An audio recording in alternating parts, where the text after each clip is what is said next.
In Chapter 3, we talk about attributions and biases.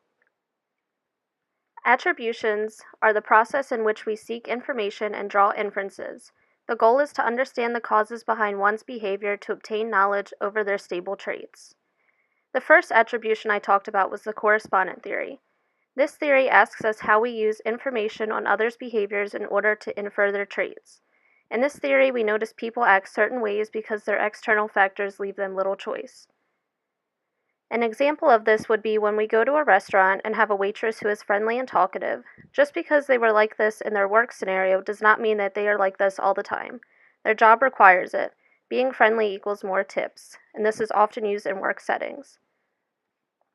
Correspondent theory is not overly effective unless we look at it in a shallow level.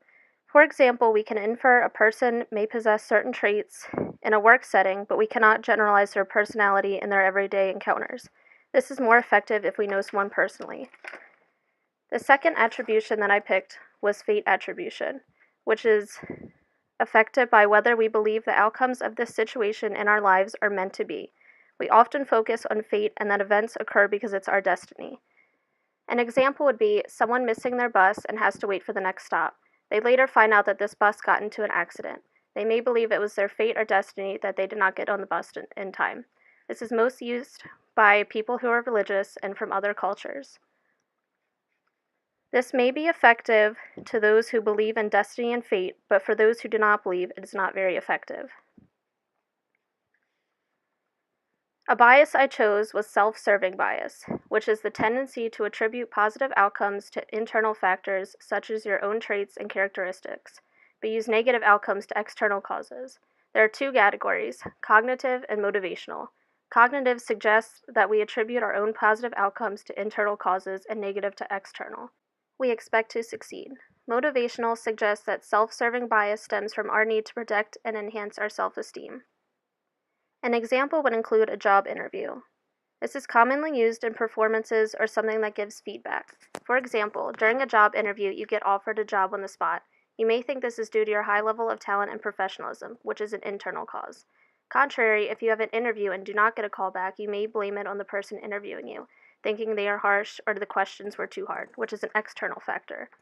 Self-serving bias is not very accurate because we think all of our personal internal factors are positive and any outside factors are negative. We often think we did nothing wrong and do not blame internal factors. The last bias I chose was correspondence bias, which is also known as the fundamental attribution error, which is a tendency to explain one's action as stemming from their dispositions. In other words, we see people in situations and how they behave and perceive themselves as that type of person.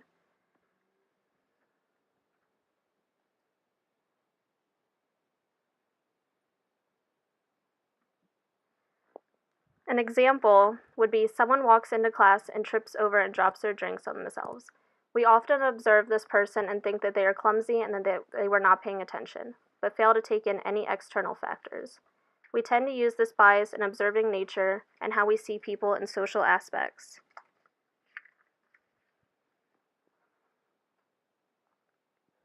Correspondence bias is not effective because we are making judgments based on what we see in a certain situation.